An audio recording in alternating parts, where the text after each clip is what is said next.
오늘부터는 이제 시편을 통해서 은혜와 진리를 나누겠습니다. 시편은 이 욥기, 잠언, 전도서, 아가서와 함께 시가서라고 합니다. 이 시가서는 그 구약 성경을 보면은 크게 이제 네 개의 주제로 나눌 수 있다 그랬죠. 율법서가 있고 역사서가 있고 그다음에 이제 예언서가 있고 그다음에 시가서, 맨 마지막에 이제 시가서가 나오는데 우리 구약 성경에는 이게 중간에 나와요. 사실은 이제 우리가 맨 마지막에 살펴봐야 할 이런 책들인데, 그래서 이 시가서는 하나님을 사랑하고 하나님의 뜻을 받들고 하나님의 규례와 법도와 명령을 따라 살아간 사람들의 기록이라고 볼 수 있습니다. 그래서 하나님의 규례와 법도와 명령, 다시 말하면 신의 산 율법을 따라 살게 되면 그럼 반드시 그런 사람들은 복을 받죠. 그래서 이렇게 하나님의 뜻을 받들어서 복받은 사람들의 이야기라고 할 수 있습니다. 그렇게 하나님의 뜻을 따르고 하나님의 명령을 따른 사람들은요, 반드시 이 땅에서 행복하게 살고 만사 형통한 삶을 살아요. 어떤 어려움도 없는 하는 일마다 착착착착 이루어지는 이런 삶을 말하는 게 아니고, 이 만사 형통이라는 것은 어떤 어려움을 만나도 이겨낸다는 겁니다. 그러니까 무슨 일을 만나든지, 그렇죠? 무슨 일을 만나든지 만사 형통하리라 그랬죠. 어떤 고난이나 어떤 환난이나 풍파가 닥쳐와도 결국은 이겨내요. 이게 만사형통입니다. 아무 일이 없어서 만사형통이 아니고 계획한 대로 다 착착 돼서가 만사형통이 아니라 어떤 우여곡절을 겪어서라도 반드시 이겨내고 극복하고 오히려 어려움이 오면 올수록 그 삶이 더 풍성해진단 말이에요. 이게 진짜 만사형통이에요. 그래서 가난할 때나 부할 때나 병들었을 때나 건강할 때나 높은 자리에 앉았을 때나 낮은 자리에 추락했을 때나 상관하지 않고 외적인 여건에는 전혀 상관하지 않고 행복하게 살아가는 거예요. 이게 진짜 만사 형통입니다. 그렇게 하나님의 뜻을 받들어 살면 그렇게 되게 돼 있습니다. 그런 사람이 정말 복된 사람이죠. 바로 그런 삶을 산 사람들의 이야기가 이 시편에 아주 빼곡하게 적혀 있어요. 그래서 우리가 이 시편, 특별히 또 시가서 중에서 이제 시편을 많이 읽을 필요가 있습니다. 그래서 이 시가서 5권에는 아주 보석 같은 인생의 교훈들이 알알이 박혀 있는 거죠. 하나님을 신뢰하고 하나님 사랑하면서 하나님의 뜻을 받던 사람들이 복받았다는 기록이 바로 시가서인 거죠.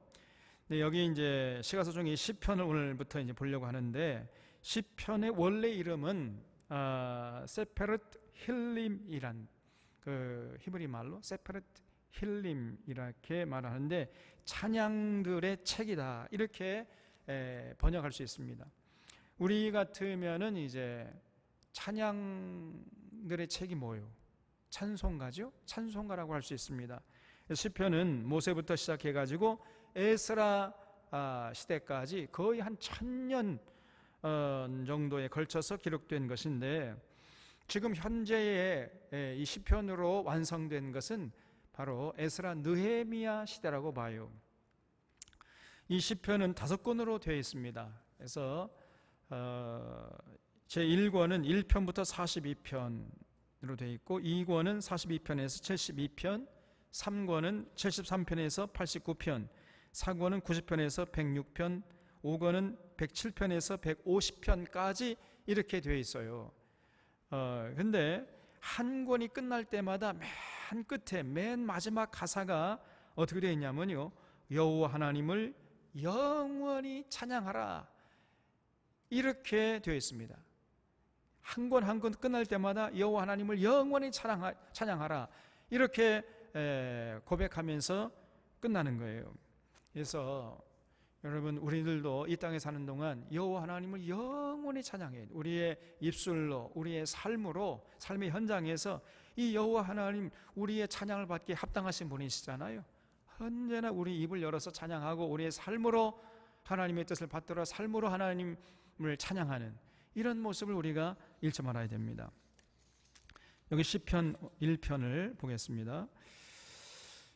이 시편 1편은 시편 150편의 서론이자 요약이라고 할 수 있어요. 시편 전체의 내용을 압축한 내용이 시편 1편이다, 이렇게 얘기할 수 있습니다.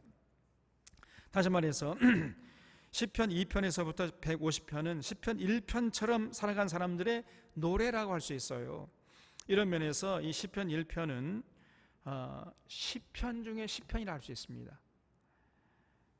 그러니까 중요하죠. 그러니까 중요한 것은 어떻게 돼요? 그냥 암송을 해야 돼. 시편 1편 정도는 우리가 암송을 해야 됩니다. 그냥. 이거는 시편 중에 시편이니까.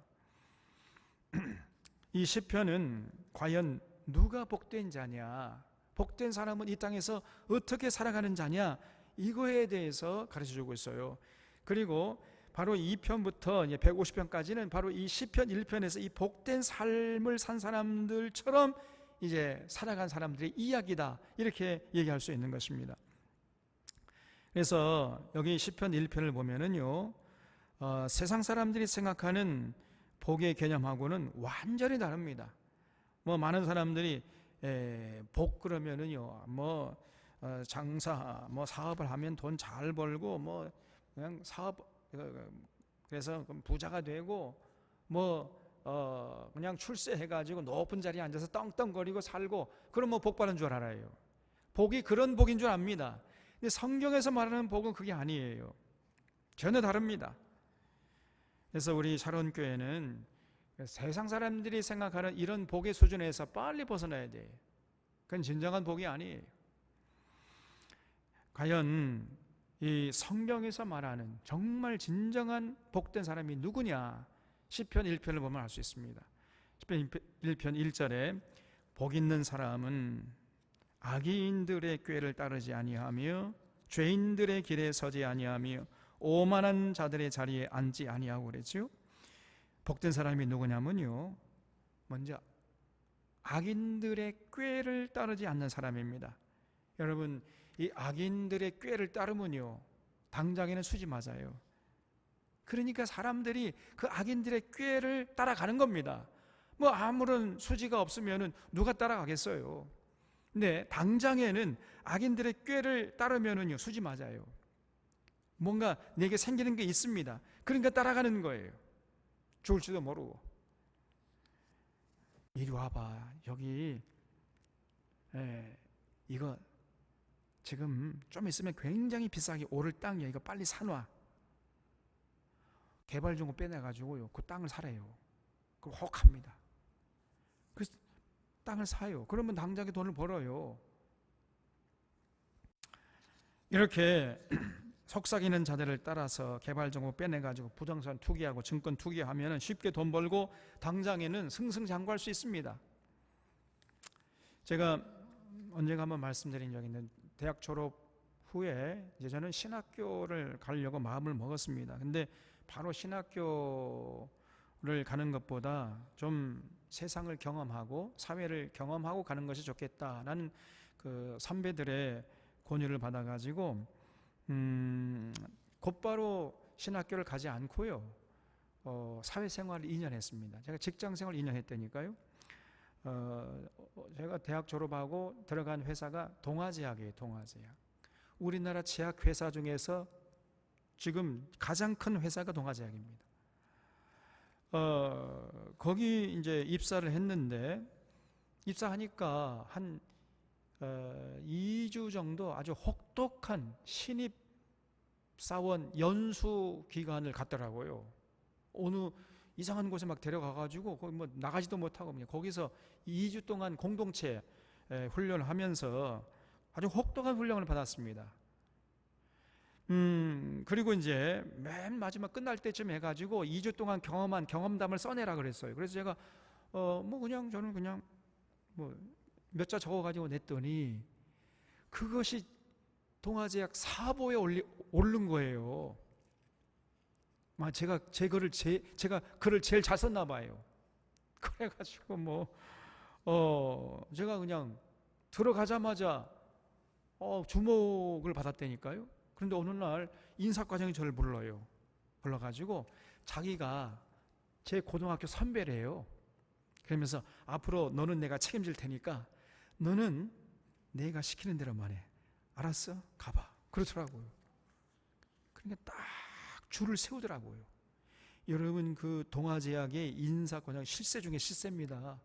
그래서 저 사람 말을 이제 잘 듣고 저 사람 뒤만 저울려 따라다니면은 내 이제 출세는 보장됐다.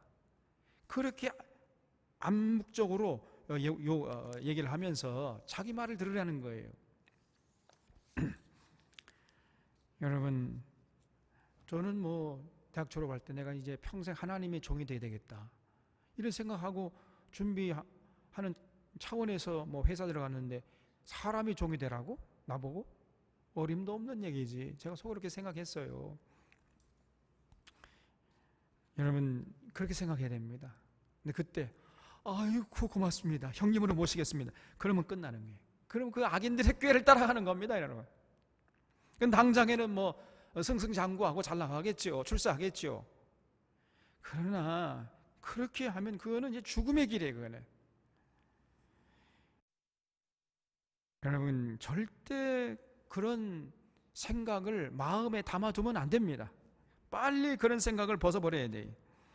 여러분, 복 있는 사람은요, 절대 그런 악인들의 꾀를 따라가지 않는 거예요. 악인들의 권면이나 충동이나 분위기에 휩쓸려 살지 않는 것입니다. 당장에 잔재주 부리고 꼼수를 부리면은 뭔가가 이루어지는 것처럼, 뭔가 잘 되는 것처럼, 그러나 나중에는 그게 전부 다 아무것도 아닙니다, 여러분. 그래서 절대 그런 짓을 하지 않는 것입니다. 아무리 당장에 달콤해도 절대로 그런 악인들의 꾀를 거부하는 거예요. 이런 사람이 진짜 복된 사람입니다. 그리고 죄인들의 길에 서지 아니하며 그랬죠. 다시 말했습니다. 하나님의 뜻을 저버리는 이런 길을 절대로 선택하지 않고 그런 길을 기뻐하지 않습니다, 여러분. 힘들어도 하나님의 뜻을 받들고, 참 힘들어도 그 하나님의 뜻이라면은 그 고난의 길을 당당히 가려고 하는 이런 자가 진정으로 복된 자예요. 또 오만한 자의 자리에 앉지 아니하고 그랬지요. 언제나 겸손한 거예요. 절대 어깨에 힘이 들어가지 않습니다. 섬김을 받으려고 하는 자세를 마음속에 추워도 품지 않는 거예요. 단 일도 없어요. 늘 내 가진 모든 것을 가지고 이웃을 섬기고 하나님의 영광을 돌려드리겠다, 이런 생각뿐이지, 내가 조금 가진 것 가지고 사람들에게 내가 좀 이렇게 높이 올라가가지고 거들먹거리고 이런 생각 추호도 없는 겁니다. 이런 사람이 복된 사람이에요. 남에게 대접받으려고 하지 않고 어깨에 절대 힘주지 않으려고 하는 이런 생각을 하면서 살아가는 사람이, 이런 사람이 진짜 복된 사람입니다. 그래서 언제나 섬기려고 하고 나누고 베풀려고 하는 사람, 이런 사람이 복됩니다. 복된 사람이에요. 제가 종종 속으로 아주 불쾌하게 생각하는 사람이 있는데, 아니 이제 이런 목욕탕 같은 데 가서 이렇게 힘들게 한 사람이 때를 밀어주는 사람이 있잖아요. 그 목욕, 예? 뭐라고 합니까? 세신? 예. 그런 사람에게 이제 아이고 수고했다, 참 수고했습니다, 이렇게 하면서 이제 팁을 주려면 공손하게 이렇게 줘야 되는데, 탁 던져줘요. 있다, 수고했다. 이런, 제가요, 저는 그렇게 하지 않지만은 그렇게 하는 사람 보면 막 화가 난다니까요. 네? 저놈의 새끼 저거.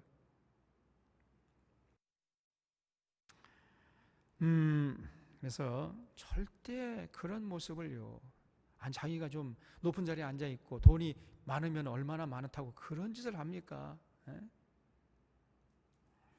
오만한 자의 모습, 오만한 자의 자리에 절대 앉지 않는 거예요. 그래서 이렇게 살아가는 자가 정말 복된 자다. 그런데 정말 복된 사람은 거기서 그치는 것이 아니에요. 2절 보면은 오직 여호와의 율법을 즐거워하여 그의 율법을 주야로 묵상하는도다 그랬죠.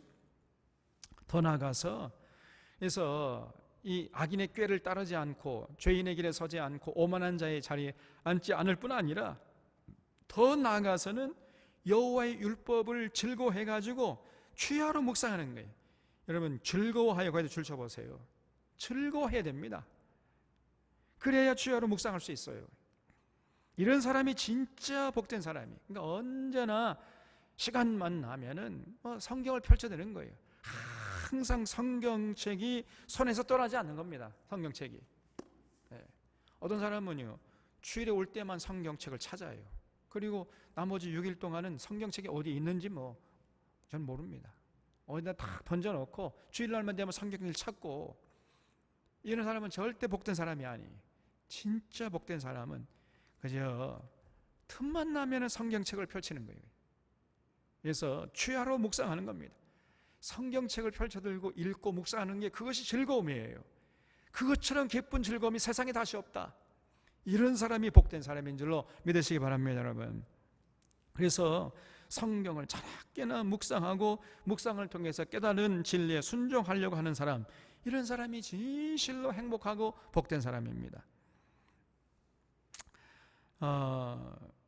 그래서 더 나아가서는 이렇게 늘 성경 말씀을 읽고 묵상하고 그런 시간들을 통해서 또 하나님의 은혜와 사랑이 얼마나 크고 높고 넓고 깊은지 이걸 늘 체험하고, 그리고 명확한 진리로 무장해가지고 성경을 묵상하는 시간들을 통해서 명확한 진리를 깨닫고 그 진리를 무장해서 진리 따라 살려고 하는 사람, 이런 사람이 진짜 복된 사람이에요.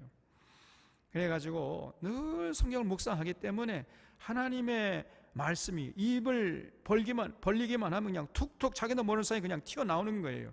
그 정도까지 되어야 됩니다. 하나님의 은혜의 말씀, 진리의 말씀이 이 목구멍에까지 차가지고 입을 열기만 하면 그냥 하나님 말씀이 자기도 모르는 사이에 툭툭 튀어나와야 돼요. 영어의 단어 중에 spontaneous라는 단어가 있어요. spontaneous. 이게 뭐냐면은 스폰지가요 물을 아주 한박 머금고 있는 상태, 그걸 spontaneous라고 그래요. 그래서 조금 손만 대면 그냥 물이 저절로 쭈르륵 흘러내릴 정도로 그렇게 물을 많이 스폰지가 머금고 있는 상태를 spontaneous라고 합니다. 그래서 이거를 이제 영어 단어책을 찾아보면은 저절로, 스스로 이런 뜻이에요. spontaneous가 그 정도로 물을 많이 먹어가지고 그냥 저절로 물이 쭈르륵 흘러나올 정도. 우리가 그 정도 돼야 돼요. 하나님의 말씀이, 은혜의 말씀, 진리의 말씀이 우리의 마음과 생각이 가득 차고 넘쳐가지고 입만 열기만 하면 저절로 스르르 그냥 자기도 모르는 사이에 하나님 말씀이 튀어나올 정도, 그 정도가 돼야 됩니다. 이런 사람이 진짜 복된 사람이에요. 자나깨나 늘 하나님의 말씀을 읽고 묵상하니까 하나님 말씀이 여기까지 차에 오른 거예요. 그냥 입만 열면 이게 주르르 흘러나와 이게.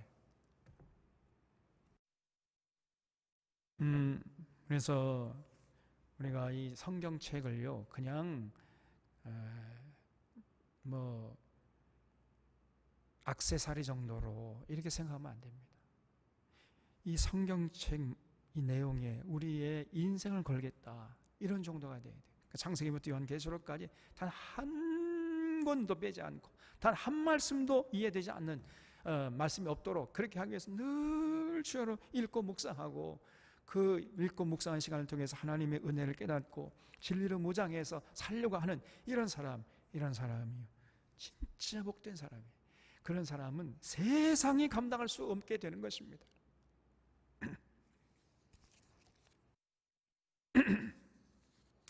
1장 3절에 그는 시냇가에 심은 나무가 철을 따라 열매를 맺으며 그 잎사귀가 마르지 아니함 같으니 그가 하는 모든 일이 다 형통하리로다. 그래서 이렇게 하나님의 말씀을 읽고 묵상하게 되면요, 그런 사람은 이제 마치 시냇가에 심은 나무같이 되어버립니다. 다시 말씀드려서 늘 푸르른 인생이 돼요. 여러분, 나무가 어디에 심겨졌냐면 시냇가에 심겨졌다는 거예요. 시냇가에 심겨진 나무 같다. 얼마나 멋진 표현입니까? 우리 사랑하는 샤론의 교우들의 인생이 늘 시냇가에 심겨진 나무 같은 이런 인생이 되시길 바랍니다. 시냇가에 심겨졌으니까요, 그 나무는 웬만한 가뭄쯤은 끄떡없어요.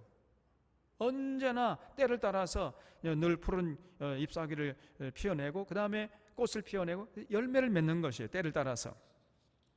그런 인생이 되는 거예요. 우리가 하나님 말씀을 읽고 묵상하고 깨달은 그 은혜와 진리 따라 살아가게 되면은요, 이렇게 시냇가에 심은 나무 같은 인생이 되는 것입니다.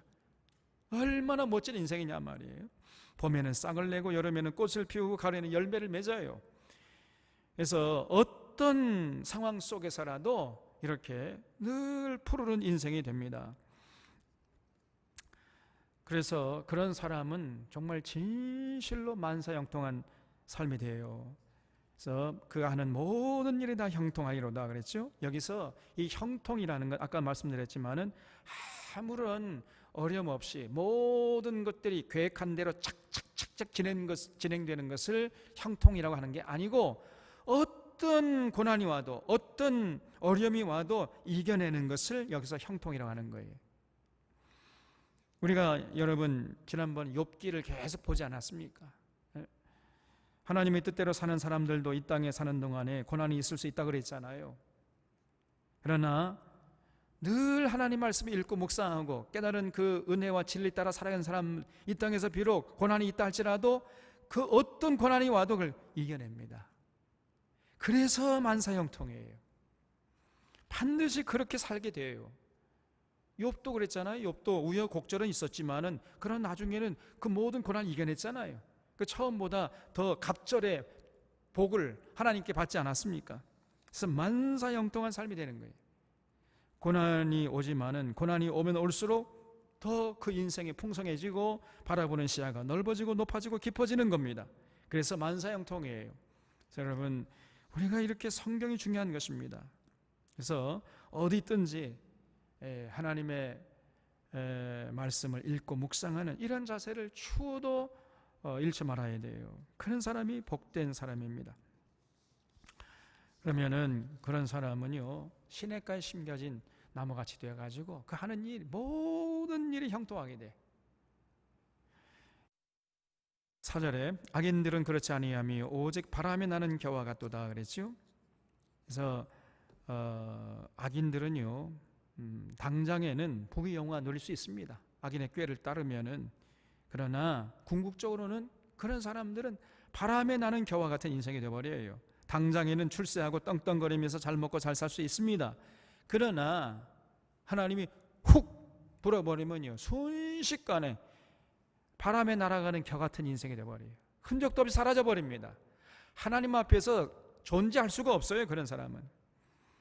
여러분, 그렇기 때문에 우리 주변에 그런 사람들이 많아요. 출세시켜준다 하면 거기에 올인합니다. 죽을 줄도 모르고. 절대 그런 인생을 살면 안 됩니다. 복된 사람이 가는 길을 거부하고 정반대의 길을 가는 사람들 참 많아요. 근데 딱 눈에 보면 이게 보입니다. 그런데 어떻게 할 수가 없어요. 그렇게 살면 안 됩니다. 얘기해 줄 수가 있어야 하잖아요. 근데 얘기할 수가 없어요. 정말 안타깝습니다. 그러다가 인생을 망치는 거예요, 그냥. 그런 사람은 바람에 나는 겨와 같고 하나님으로부터 악인으로 평가받는 거예요. 그러므로 악인들은 심판을 견디지 못하며 죄인들이 의인들의 모임에 들지 못하리로다 그랬죠. 여러분, 절대 그런 사람들은요, 의인들의 회중에 들지 못합니다. 그래서 늘 우리 앞에는 두 가지 길이 있다는 것을 잊지 마셔야 됩니다.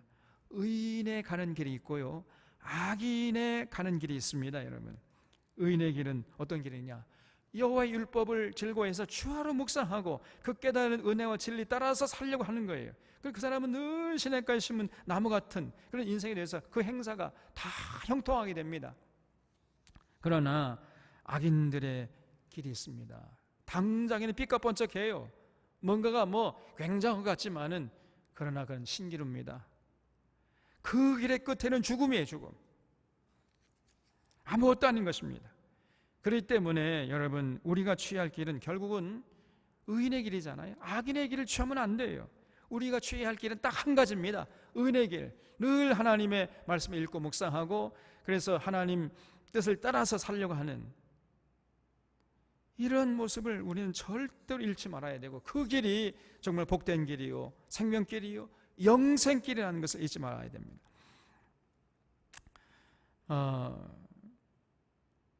근데 가만히 보면은 대부분의 사람들이 이 진리를 몰라요. 당장 눈앞에 이 발등에 불이 떨어진 그거 뭐 끊으라고 정신없이 이렇게 살아가는 사람들이 거의 대부분이 좀 멀리 보고 높이 보고 이렇게 살아가는 사람들이 많지 않습니다. 그래서 1편 6절에 무릇 의인의 길은 여호와께서 인정하시나 악인들의 길은 망하리로다. 이게 틀림없는 사실입니다. 여러분, 의인은 여호와께서 인정해 주십니다. 이 우주 만물을 창조하신 여호와 하나님께서 아무개야, 내가 너를 안다, 너 참 수고했다, 인정해 주신다는 거예요. 우리 이름을 불러주시면서. 네, 악인들의 길은요 망하는 겁니다. 네가 누구냐? 하나님이요 모르신대요. 그래서 그 악인들의 길은 흔적도 없이 사라지는 거예요. 이것이 진리 중에 진리입니다. 그래서 우리 믿는 자들은요 세상을 보는 눈이 좀 달라야 돼요.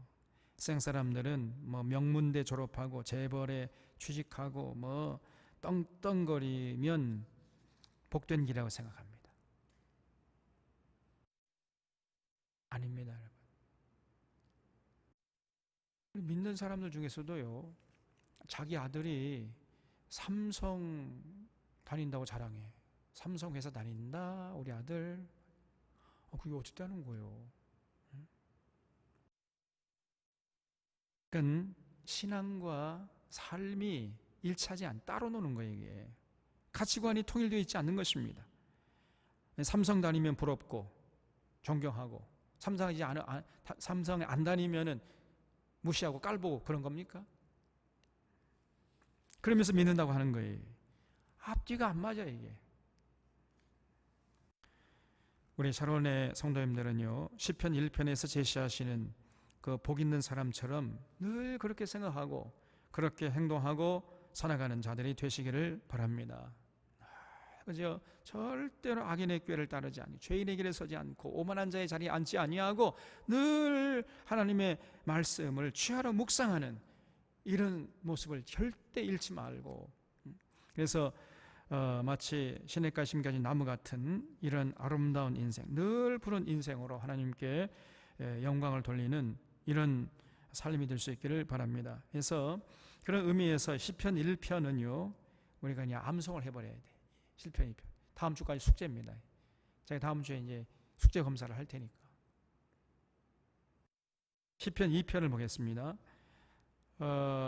시편 2편은 시편 1편의 연장이라고 할 수 있어요. 그래서 사실 내용은 거의 비슷한 내용입니다. 있습니다. 1절에 보면 어찌하여 이방 나라들이 분노하며 민족들이 헛된 일을 꾸미는가 그랬죠. 여러분, 하나님을 떠나서 추구하는 모든 것들은 다 헛된 것입니다. 세상은 헛된 일에 너무 분주해요. 참되고 영원한 가치 있는 일을 찾는 것이 중요한데 세상 사람들은 그렇지 않아요. 정말 가치 있고 귀한 일에 시간을 쓰기에도 인생이 짧은 법인데 뭐 별로 가치 없는 일에 그렇게 그냥 사람들이 자신의 시간을 막 물 쓰듯이 써버리는 겁니다. 그런 사람들이 많아요. 우리가 여러분 서로 위로하고 격려하고 세워주고 하나 되게 하고 서로 높여주고 하나님의 뜻을 이루는데 헌신하고 이렇게 하기에도 시간이 부족한데 자꾸 뒤에서 수근수근하고 이간질하고 해코지하고 그저 강탈하고 약탈하고 수탈하고 이런데 시간을 쏟아붓는 사람들이 많습니다. 그런데 참 얼마나 헛된 일이에요. 그런 헛된 일을 꾸미는 사람들이 너무나 많아요. 나중에 돌아보면 아무것도 아닌데 거기에 마음을 뺏기고 시간을 쏟아붓는 것입니다. 사소한 일에 목숨 걸지 말라는 말이 있잖아요. 근데 많은 사람들이 사소한 일에 목숨을 걸어버려요. 그냥 한 번밖에 없는 그 귀한 인생을. 어리석은 인생입니다. 여러분 우리가 정말 최선을 다해서 자기 딴에는 가치 있는 일에 헌신했다고 생각했는데 돌아보니까 그게 헛된 일이라고 한다면 이것처럼 낭패가 어디 있습니까, 여러분?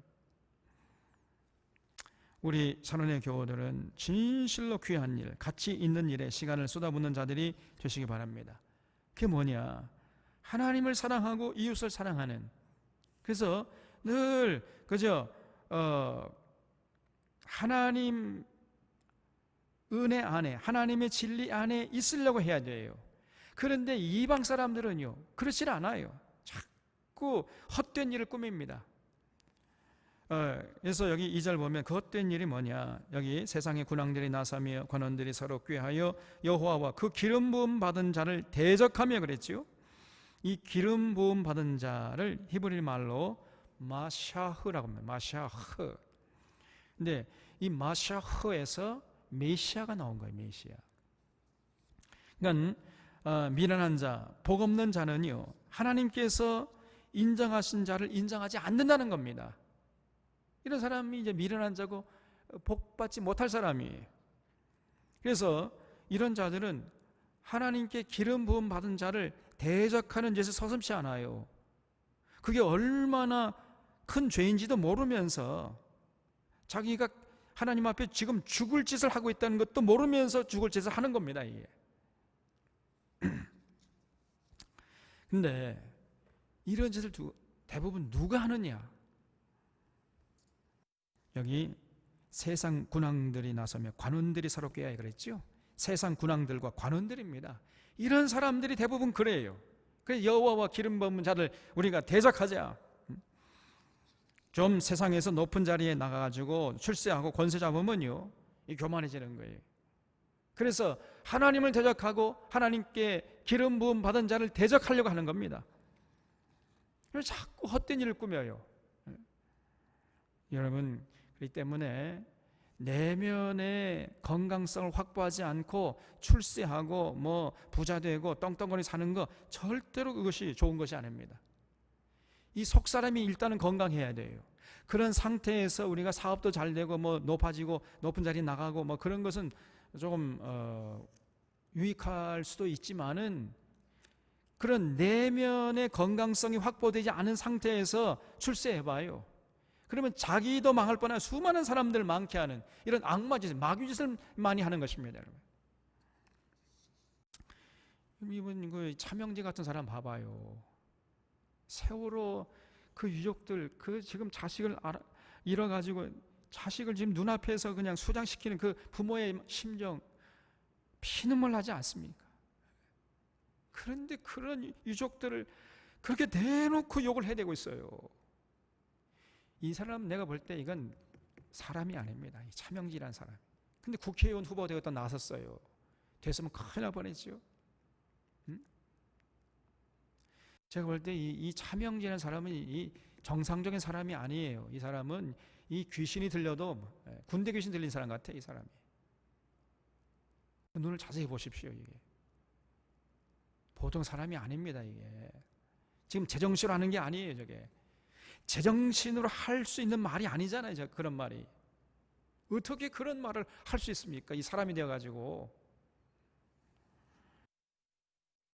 그러면 세상 뭐 국회의원 되고 뭐 장차관 되고 높은 자리에 앉아서 권세 누린 이거 좋은 거 아닙니다. 먼저는 이 속 사람이 건강해야 돼. 속 사람이 가치관이 제대로 딱 박혀야지. 그렇지 않은 상태에서 국회의원 되어봐요. 수많은 사람들을 불행하게 만드는 주범이 되고 마는 것입니다. 자, 그러면 여기 3절에 보면 그 이 세상의 군왕들과 관원들이 꾸미는 헛된 일이 뭐냐? 3절에 보면 우리가 그 맨 것을 끊고 그 결박을 벗어버리지 않은도다 그랬죠. 자꾸만 하나님의 품을 떠나려고 하는 것이고 하나님께서 줄로 재어준 그 구역을 떠나버리려고 하는 거예요. 이게 정말 어리석은 사람들이죠. 여러분, 우리가 탕자의 비유를 알고 있잖아요. 아버지 집을 떠나면 참 자유를 누리면서 행복하게 살 줄 알았습니다. 그러나 아버지 집을 나가는 순간 그에게 기다리고 있었던 것은 자유와 행복이 아니라 기근과 주림이었어요. 그래서 여러분, 우리가 하나님에게 매인 것을 끊어버리면 자유를 누릴 것 같지만은 그렇지 않습니다. 자유를 누리는 게 아니라 죄의 얽매이게 돼요, 순식간에.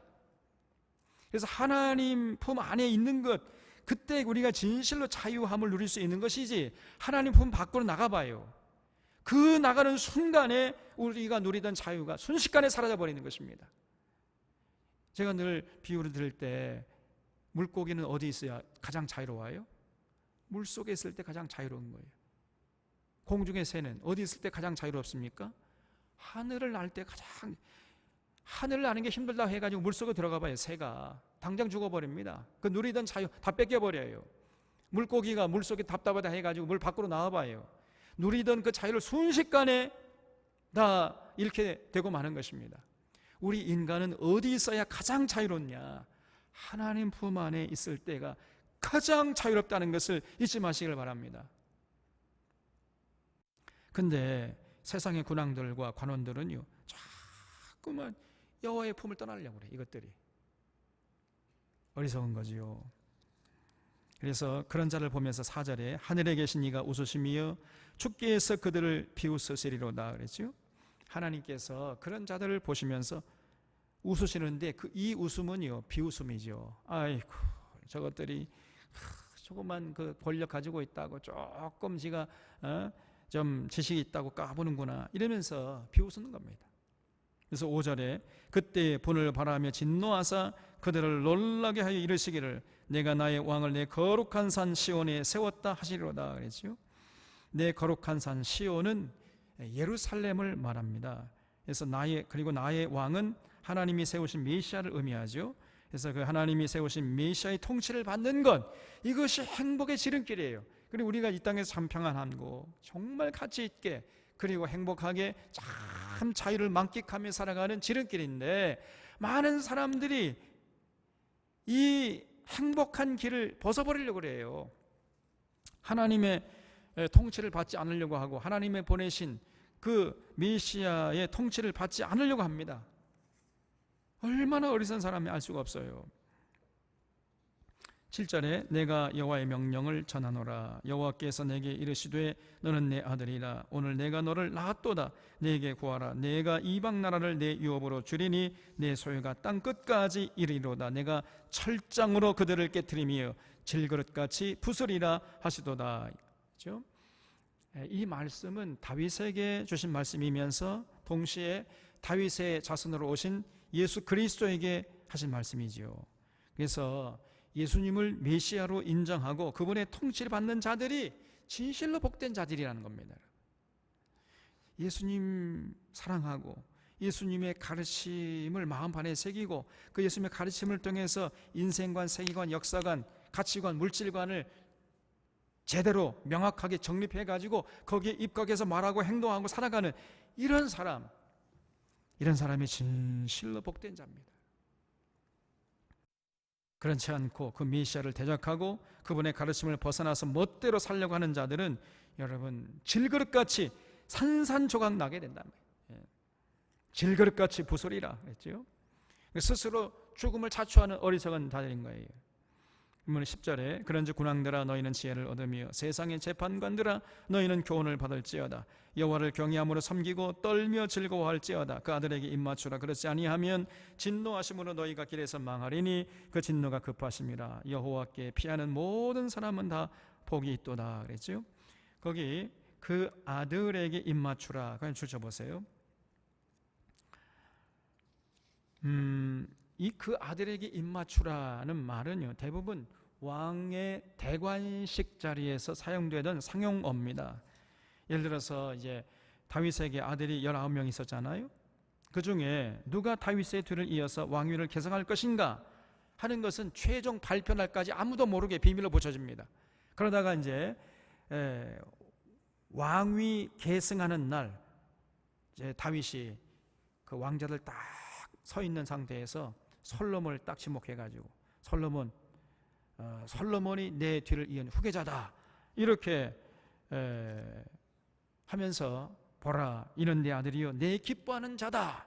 너희가 그 아들에게 입맞추라. 이렇게 하면은요, 나머지 18명의 그 솔로몬의 형제들은요, 뭐 나이가 많든 적든 상관없습니다. 전부 그 솔로몬에 가가지고 무릎을 꿇고 그 손에 입을 맞춰야 돼요. 만약에 그렇게 하지 않잖아요? 그러면 이제 반역자로 몰려가고 죽임을 당하는 겁니다. 그래서 이 왕의 대관식 자리에서 사용되던 상용구가 그 아들에게 입맞추라 그 말이에요. 그래서 하나님께서 그 하나님이 보내신 메시아를 누구로 지목했냐면 예수 그리스도. 이는 내 아들이요 내 기뻐하는 자다. 너희가 그에게 입맞추라. 그렇게 예수님을 하나님이 보내신 메시아로 지목을 하셨어요. 그렇기 때문에 우리는 모두가 그 예수님 앞에 가서 무릎을 꿇고 예수님의 손에 입맞추고 예수님의 통치를 받아야 됩니다. 예수님을 왕으로 이제 모셔야 돼요. 만약에 그렇게 하지 않으면은 하나님이 지목한 예수님을 메시아로 인정하지 않고 예수님의 통치를 받지 않겠다고 하면 하나님 앞에서 우리가 반역자가 되는 것이다. 반역자가. 그런 사람은요, 아무리 뭐 세상에서 착한 일을 하고 많은 뭐 선한 일을 하고 뭐 구제를 많이 하고 그래도요, 그 하나님 앞에 설 수가 없습니다. 그래서 예수님, 하나님이 지목한 그 예수님을 왕으로 인정하지 않고 통치를 받지 않으려고 하면은 세상에서 뭐 아무리 착하게 산 사람 의미가 없어요. 그 사람은. 왜냐하면 하나님이 지목하신 분이 예수 그리스도신데 거기에 입맞추지 않고 예수님의 통치를 받지 않고 자기 멋대로 자기 생각이 옳은 대로 이렇게 살아가는 사람은요, 결국은 하나님 앞에서 반역자가 되는 거예요. 그래서 절대로 우리는 이런 어리석음을 범하면 안 됩니다. 늘 우리는 예수님의 통치를 받는 것, 여기에 최선을 다해야 돼. 예수님 사랑하고 예수님 신뢰하고 예수님 존중하고 예수님의 가르침에 순종하는 이런 자들이 되어야 됩니다. 이런 자들이 진정으로 복된 자들이라는 거예요. 그 다음에 시편 3편을 보면은요, 여기 3편에 설명이 붙어 있죠. 다윗이 그의 아들 압살롬을 피할 때 지은 시라 그랬습니다. 우리가 이제 그 사무엘 하서를 통해서 살펴봤잖아요. 압살롬은 다윗의 셋째 아들이었습니다. 근데 이 압살롬이 아버지 자리를 노리고 어느 날 쿠데타를 일으켰잖아요. 그래서 다윗이 이제 헐레벌떡 도망치는데 얼마나 황급했던지 신을 겨를도 없이 그래서 맨발로 도망쳤어요. 자기 아들이 잡으러 죽이러 오니까 머리를 풀어 헤치고 신발도 신지 못하고 맨발로 도망쳤습니다. 여러분, 그런 상황에서 지은 시가 시편 3편이라는 거예요. 그러니까 여러분, 만약에 여러분 같으면은 그때 어떤 시를 지었겠습니까? 에? 하나님 나한테 왜 이래요? 내가 뭘 잘못했어요? 내 아들 좀 혼내주세요. 그런 내용이 되겠지요? 근데요, 여기 시편 3편 내용을 읽어보십시오. 얼마나 대단한지 모릅니다. 1절에 여호와여 나의 대적이 어찌 그리 많은지요 일어나 나를 치는 자가 많으니이다. 그렇죠? 아니 지금 자기 아들들 중에서도 대적이 있으니 말이에요. 얼마나 대적이 많습니까? 여러분, 적어도 자기 식구들만큼은 집에 돌아오면 자기 아내나 자기 남편이나 자기 아들들만큼은, 자기 딸들만큼은 자기 편이 돼야 하는 거 아닙니까? 아무리 밖에서는 대적이 많아도 집에 오면은, 가정에 들어오면 내 편밖에 없으니까 이제 가정에 들어오면 안심이 되는 것이고 세상 모든 걱정 근심 다 잊어버릴 수 있잖아요. 그게 가정 아닙니까? 근데 다윗은 가정에 들어와 보니까 가정에도 대적이 많다는 거예요. 가정에도 이 압살롬이 그냥 죽이려고 그냥 덤벼들잖아요. 그러니 다윗이 얼마나 여러분 힘들었겠어요. 이 1절 말씀이 여러분 느껴집니까? 여호와여 나의 대적이 어찌 그리 많은지요 일어나 나를 치는 자가 많으니이다. 자기 아들들도 지금 자기를 죽이려고 덤빈다는 거예요. 그래서 다윗이 많은 사람이 나를 대적하여 말하기를 그는 하나님께 구원을 받지 못한다 하나이다. 셀라 그랬죠. 여기 셀라라는 말은 음악 용어입니다. 음악 용어. 그래서 일종의 추임새라고 할 수 있어요. 추임새. 우리로 하면은 우리가 이제 추양전 같은 데 보면은 막 장구 치는 사람이 얼쑤, 어허, 좋다, 막 이렇게 추임새를 넣지요. 그게 이제 셀라라는 거예요. 그러니까 사람들이 저 다윗은 하나님께 이제 완전히 버림받았어. 이제 다윗은 끝났어. 이렇게 말들을 한다는 거예요. 다시 말씀드리면 이제 다윗은 재기불능이라는 것입니다. 그럴 정도로 상황이 심각했던 거예요. 아들에게 왕자를 뺏겼으니까 그럴 만도 하지 않습니까? 그런데 여러분 3절에 보면요, 다윗이 어떻게 얘기합니까? 여호와여 주는 나의 방패시요 나의 영광이시요 나의 머리를 드시는 자이시니이다. 내가 나의 목소리를 여호와께 부르짖으니 그의 성산에서 응답하시는도다. 셀라. 내가 누워 자고 깨었으니 여호와께서 나를 붙드심이로다 그랬어요. 거기 내가 누워 자고 깨었으니 여호와께서 나를 붙드심이로다. 줄쳐보세요. 지금 다윗이 자기 아들 압살롬의 칼날을 피해가지고 도망치는 신세 아닙니까? 너무나 급해가지고 신발도 신지 못하고 맨발로 도망치고 있는데, 그런 와중에도 아침에 보니까 자기가 어젯밤에 누워서 자고 아침에 깼다는 거예요. 그래서 그런 불행 중에도 잠을 주신 하나님께 지금 감사하고 있는 겁니다. 내가 누워 자고 깨었으니. 이 얼마나 큰 은혜냐 말이에요. 하나님께서 나를 붙들어 주시기 때문에 내가 이런 와중에도 누워서 자고 아침에 깼구나, 이렇게 생각하는 것이에요. 그래서 여러분, 하나님이 사랑하시는 자에게 뭘 준다고 그랬죠? 잠을 주시는 거예요. 잠을. 그러니까 다윗은요, 마치 아무 일이 없는 것처럼 그렇게 밤에 누워가지고 고온히 자고 아침에 깼던 거예요. 평안히 자고 아침에 이제 일어난 겁니다. 이것이 하나님의 은혜라는 거예요, 여러분. 여러분, 여러분도 그러잖아요. 밤에 누워서 잠 잘 자죠. 환하게 주무시죠. 아침에 밝아오면, 날이 밝아오면 깨잖아요. 그러면 다윗처럼 이게 다 하나님의 은혜구나 해서 하나님께 감사해 보신 적이 있습니까? 이거 봐요. 또 저 집에서 예배 드리시는 분들, 감사한 사람 손 들어 보시고요. 손.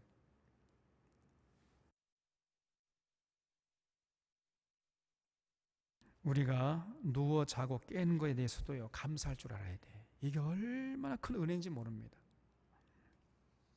아침에 일어나자마자 하나님, 지난밤에 푹 단잠 자게 하시고 이렇게 새 날을 맞이하게 해주시니 감사합니다. 꼭 이렇게 하고 아침에 일어나서 세수하시기 바랍니다. 그렇게 하시기 바랍니다. 그래서 저는요, 이 시편 3편을 읽고 늘 아침에 일어나자마자 하나님, 내가 누워 자고 깨었으니 여호와께서 나를 붙드심이십니다. 감사합니다. 이렇게 그러고 일어나는 거예요. 밤에 여러분 잠을 잘 잔다는 것처럼 이게 큰 복이 없어요. 밤에 잠을 못 잡아요. 그럼 하루 온종일 의에 어떤 의욕이 없어집니다. 정신이 멍해가지고요, 일이 손에 안 잡혀요. 밤에 꼭 자야 그 다음날 아침에 일어나서 이것도 하고 저것도 할 수 있는 것이지, 지난 밤에 밤을 하얗게 새봐요. 대낮이 와도요, 아무 일도 못하고 그냥 멍해집니다. 그래서 밤에 잠 잘 자는 건 이거에 대해서 우리가 감사해야 돼. 다윗은 그렇게 지금 아들에게 쫓겨다니는 그런 상황에서도 내가 누워 자고 깨었단 말이에요. 그래서 이것이 여호와께서 나를 붙드신 증거다, 그러면서 감사하고 있는 거예요. 그런데 그 다음 고백이 더 놀랍습니다. 6절에 보면 천만인이 나를 애워싸 진친다 해도 나는 두려워 아니하리이다 그랬어요. 얼마나 대단합니까 여러분. 우리는 조그만 어려운 일이 닥쳐도 그냥 걱정 근심으로 뜬 눈으로 지새는데, 다윗은 천만인이 쳐들어와서 자기를 둘러싸가지고 진친다 하더라도 나는 두려워하지 않겠다는 겁니다. 여러분, 이런 용기와 이런 담대함이 어디서 나오는 것입니까? 바로 하나님을 절대적으로 신뢰하는 믿음에서 나오는 거예요. 그렇기 때문에 이게 다윗의 이 고백이 만용이 아니에요. 왜냐하면 그 용기가 하나님을 믿는 믿음에서 나오기 때문입니다, 여러분. 그래서 이런 용기가 있었기 때문에 다윗이 평안히 자고 일어날 수 있었던 거예요. 바로 이런 은혜를 우리 샤론의 교우들이 다 누리시기를 바랍니다. 7절에 여호와여 일어나소서, 나의 하나님이여 나를 구원하소서. 주께서 나의 모든 원수의 뺨을 치시며 악인의 이를 꺾으셨나이다. 구원은 여호와께 있사오니 주의 복을 주의 백성에게 내리소서. 셀라 그랬죠. 그래서 과거에 자신을 이렇게 구원해 주신 것처럼 이번에도 하나님께서 자신을 구해 주실 것을 철석같이 지금 다윗이 믿고 있는 거예요. 그래서 하나님 어서 일어나소서, 나를 구원하소서. 이렇게 천만인이 지금 나를 치려고 쳐들어와 가지고 진을 치고 둘러싸고 있는데 하나님 일어나시옵소서, 나를 구원해 주십시오, 이렇게 기도하고 있는 것입니다. 그러니까 그 기도를 들으시고 하나님께서 다윗을 구원해 주셨을까요? 구원해 주지 않았을까요? 여러분, 하나님께서 압살롬의 난을 평정해 주셨잖아요. 예? 결국은요, 하나님이 다윗의 기도를 들으신 겁니다. 다윗을 구해 주셨어요. 우리 샤론의 교우들도 다윗 같은 믿음으로 정말 담대함과 용기를 가지고 어떤 형편에 처했든지 간에 밤에 누워 자고 깨어서 야, 진짜 하나님이 나를 붙들어주고 계시는구나, 이런 고백을 하는 자들이 되시기를 바랍니다, 여러분. 그래서 이 3편도 얼마나 이게 참 복된 시편입니까? 이 3편 이걸 우리가 암송해야 돼. 그래서 어려울 때마다 힘들 때마다 이 3편을 암송하면요, 말할 수 없이 이게 큰 힘이 돼. 우리에게 굉장한 위로가 됩니다. 그래서 이 시편이라는 것은 한 편 한 편 전부가 그냥 한 번 읽고 치우는 이런 것이 아니라 늘 우리가 읽고 묵상하고 마음판에 새기고 늘 되새김질해야 할 이런 말씀이에요. 암송하는 이런 시편을 다 그냥 암송하면 좋겠습니다. 시편 4편을 보겠습니다. 이 시편 4편도 다윗이 지은 시인데 보통 내용이 이제 저녁에 기도하는 내용으로 되어 있어가지고 저녁 기도시라고 그래요. 저녁에 기도할 때 참 사용하기 좋은 시편이 시편 4편입니다. 1절에 보면 내 의의 하나님이여 내가 부를 때 응답하소서, 곤란 중에 나를 너그럽게 하셨사오니 내게 은혜를 베푸사 나의 기도를 들으소서. 인생들아 어느 때까지 나의 영광을 받고 욕되게 하며 헛된 일을 좋아하고 거짓을 구하려는가. 셀라 그랬죠. 거기 나를 너그럽게 하셨사오니 거기에 줄쳐보십시오. 이 너그럽게 했다는 말이 상당히 좀 우리가 이해하기가 어려운 그런 단어인데, 하나님께서 곤란 중에도 어려움 가운데서도 나에게 여유로운 마음을 주셨다. 곤란 중에서도 그 곤란에 매이지 않도록 나에게 자유함을 주셨다, 이런 뜻이에요. 나를 너그럽게 하셨다. 지금 다윗이 어떤 큰 어려움을 만난 것 같습니다. 여러분, 다윗은 평생 하나님을 경외하는 삶을 살았잖아요. 그런데 다윗에게 어려움이 많았어요. 사실은 우리도 마찬가지입니다. 하나님을 절대적으로 신뢰하고 하나님 뜻을 따라도 때때로 어려움이 닥쳐와요.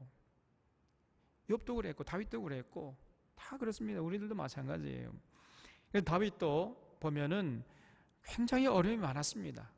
주변에 다윗을 고통스럽게 하는 이런 사람들이 많았어요. 그런데 놀랍게도 다윗을 고통스러운 자들이 뭐 멀린 게 아니라 가장 가까이 있는 사람들이 또 그랬어요. 누구냐? 자기 아들들이, 아들들. 여러분, 다윗의 기력의 시작이 누구죠? 암논이죠. 그러니까 제일 큰 아들, 다윗의 큰 아들이 암논인데, 이 암논이 무슨 짓을 했죠? 자기 여동생, 물론 배다른 여동생이지만은 다말을 성폭행했잖아요. 그걸 보고 앙심을 품고 있다가 이제 셋째 아들이었던 압살롬이, 물론 배다른 동생이지만은 자기 형님을 그냥 암논을 칼로 쳐 죽여버렸어요. 그리고 이제 나중에 쿠데타를 일으키는 그런 끔찍한 짓을 저질렀고, 그래가지고 압살롬이 죽임을 당했는데, 또 나중에 노년에 이제 넷째 아들이었던 아도니아가 또다시 쿠데타를 일으킵니다. 그래가지고 끊임없이 이 다윗이 어려움이 많았습니다. 그런데 중요한 것은 그런 어려움이 다윗의 마음을 황폐화시키지 않고 다윗의 삶을 피폐케 하지 않았다는 거예요. 그 어려움에 자신이 매이지 않았다는 겁니다. 이거를 하나님이 나를 너그럽게 하셨다, 이렇게 표현하고 있어요. 무슨 말인지 이해가 되시죠? 그러니까 하나님이 이렇게 자신이 이렇게 많은 곤란을 당했지만 그 곤란 중에서도 자신을 곤고하게 하지 않고 내 마음에 여유함을 갖게 해주셨다는 겁니다. 그럴 정도로 자신의 마음속에 평안이 깨지지 않고 어떤 사람을 대하는데 여유를 잃지 않게 해주셨다는 거예요. 이게 하나님의 은혜라는 것입니다. 그래서 그런 고난과 고통 속에서도 평안히 자고 일어나고 어떤 어려움에도 그저 평상심을 가지고 이겨내, 이것이 하나님의 은혜고 하나님 주시는 복이라는 거예요. 그래서 이거를 하나님이 나를 너그럽게 하셨사오니 이렇게 표현한 거예요. 3절에 보면 여호와께서 자기를 위하여 경건한 자를 택하신 줄 너희가 알지어다. 내가 그를 부를 때 여호와께서 들으시로다. 그러니까 지금 사람들이 전부 다윗을 보고 그 가정이 뭐야? 저게 뭐야 이게? 아니 큰 아들은 자기 동생을 성폭행하고 그걸 보고 그냥 그 동생의 그 형님을 칼로 쳐 죽이고 말이야. 또 쿠데타를 일으키고 또 넷째 아들의 쿠데타를 일으키고 뭐 가정이 저래. 하나님은 완전히 다윗을 버렸어. 다윗은 이제 끝났어. 이렇게 수군거리는데 3절 말씀 보면요, 다윗은 아니라는 것입니다. 여호와께서는 자기를 위하여 경건한 자를 택하신 줄 너희가 알지어다. 그래서 경건한 자가 누구요? 다윗이 자기라는 거죠. 그래서 내가 하나님 앞에서 경건한 삶을 살았기 때문에 결코 하나님께서 나를 버리지 않고 하나님께서 반드시 나를 부르실 것이다. 내가 하나님 부를 때에 하나님께서 나를 들으실 것이다. 이런 믿음이 있었던 거예요. 그래서 내가 그를 부를 때 여호와께서 들으시로다 하면서 다시 한번 자신을 추스리고 있는 것입니다. 4절에 너희는 떨며 범죄하지 말지어다. 자리에 누워 심중에 말하고 잠잠할지어다. 셀라. 의의 제사를 드리고 여호와를 의지할지어다. 여러 사람의 말이 우리에게 선을 보일 자 누구니 하오니 여호와여 주의 얼굴을 들어 우리에게 비추소서 그랬지요. 그래서 이렇게 다윗이 어려움을 겪을 때마다 주변에서 다윗을 조롱하고 비난하는 이런 사람들이 있었습니다. 그런 대적들을 향해서 자신 있게 그렇지 않다, 하나님 나를 버리지 않으셨다, 이렇게 외칠 수가 있었던 거예요. 그래서 너희는 떨며 범죄하지 말고 자리에 누워 심중에 말해. 잠잠해. 너 입을 좀 닫아. 너희들의 말이 다 틀린 얘기야. 이러면서 아무리 주변 사람들이 다윗을 조롱하더라도요, 다윗은 절대로 기가 죽지 않았습니다. 너희들 잠잠해. 하나님이 나를 아시고 나를 인정해 주시오. 이런 믿음이 다윗에게 있었던 거예요. 7절에 주께서 내 마음에 두신 기쁨은 그들의 곡식과 새 포도주가 풍성할 때보다 더하니이다 그랬죠. 정말 이 고백도요, 얼마나 시적으로 절묘한 표현인지 알 수가 없어요.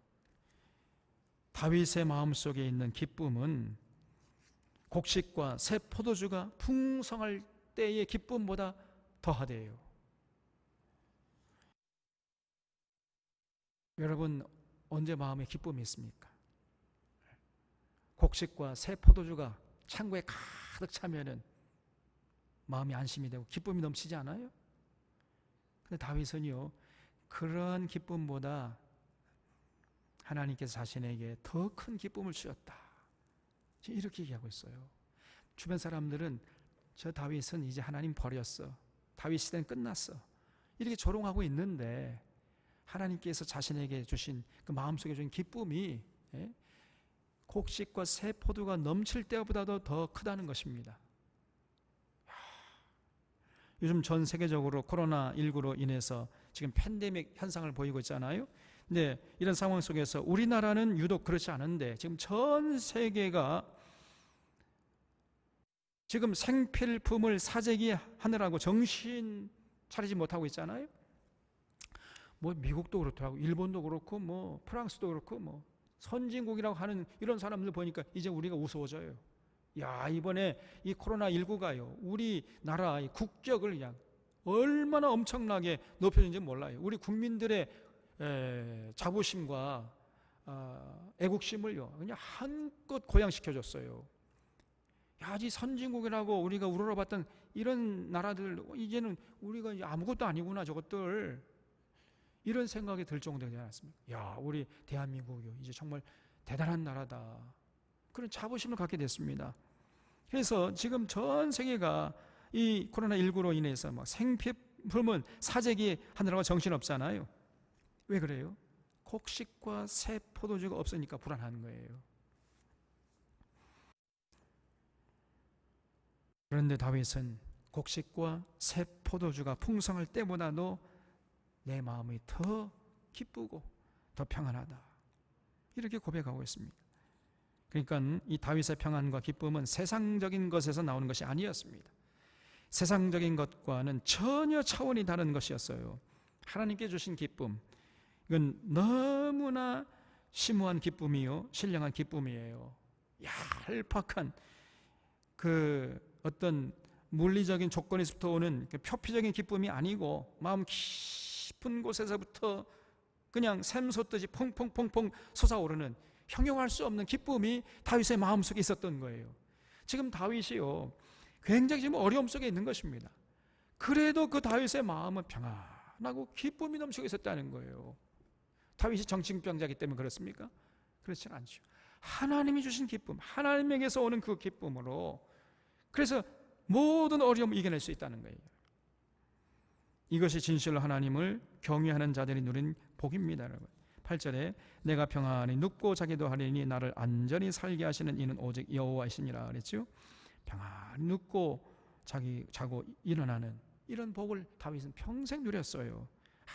아무리 어렵고 힘들어도 자기 아들들이 지금 자기를 죽이려고 칼을 들고 덤벼드는 그런 상황 속에서도요 평안히 눕고 자고 깨었어요. 왜냐하면 하나님이 나를 붙들으시기 때문에. 하나님이 내 마음에 두신 기쁨은 곡식과 새 포도주가 풍성할 때보다 더하도다. 정말 우리도 이런 평안함과 이런 기쁨을 누리고 싶지요. 또 누려야 되겠지요. 그래서 여러분 그래서 이 8절 거기다 한번 줄쳐보세요. 내가 평안히 눕고 자기도 하리니 나를 안전히 살게 하시는 이는 오직 여호와시니라. 그래서 이 내용 때문에 이걸 저녁에 드리는 기도시라고 그래요. 저녁 기도시. 여러분도 저녁에 잠자리에 들기 전에 이 8절을 가지고 한번 기도해 보세요. 내가 평안히 눕고 자기도 하리니 나를 안전히 살게 하시는 이는 오직 여호와이시니라. 평안히 눕고 자기도 한다는 것, 이것처럼 큰 은혜가 없는 거예요. 잠을 잘 자면요 어떤 어려움도 이겨낼 수 있는 겁니다. 참고로 저는 지금도 한번 딱 잠들잖아요. 그럼 아침에 깨요. 한 8시간 그냥 스트레이트로 잠을 잘 잡니다. 하나님이 주신 이 은혜고 복 같아요. 그래서 여러분 우리 모두가 이 8절 같이 고백하면서 내가 평안히 눕고 자기도 하리니 나를 안전히 살게 하시는 이는 오직 여호와이시니이다. 네? 이런 고백으로 살기를 바랍니다. 그래서 이 시편 4편도 그냥 암송해버려요. 밤에 만약에 잠이 잘 안 오잖아요.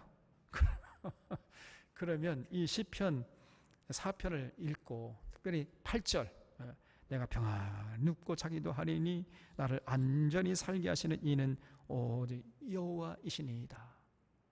자꾸만 암송하고 묵상해 보세요. 그렇구나. 내가 평안 눕고 자기도 하는, 나를 안전히 살게 하시는 건 하나님의 은혜구나. 이걸 늘 묵상하고 마음속에 새기면요, 잠이 스르르 옵니다. 그냥 깊은 잠을 잘 수 있어요. 수면제가 따로 필요 없습니다. 그래서 이런 시편들은 그냥 한 번 읽고 치우는 것이 아니라 우리 믿음의 선조들이 바로 이런 고백을 하면서 살았던 거예요. 그래서 우리 사랑하는 샤론의 교우들도 이 시편을 늘 암송하면서 이 시편의 기자들이 고백했던 이 하나님을 고백하고 찬양하면서 이렇게 어지러운 세상 승리할 수 있기를 바랍니다. 기도하시겠습니다.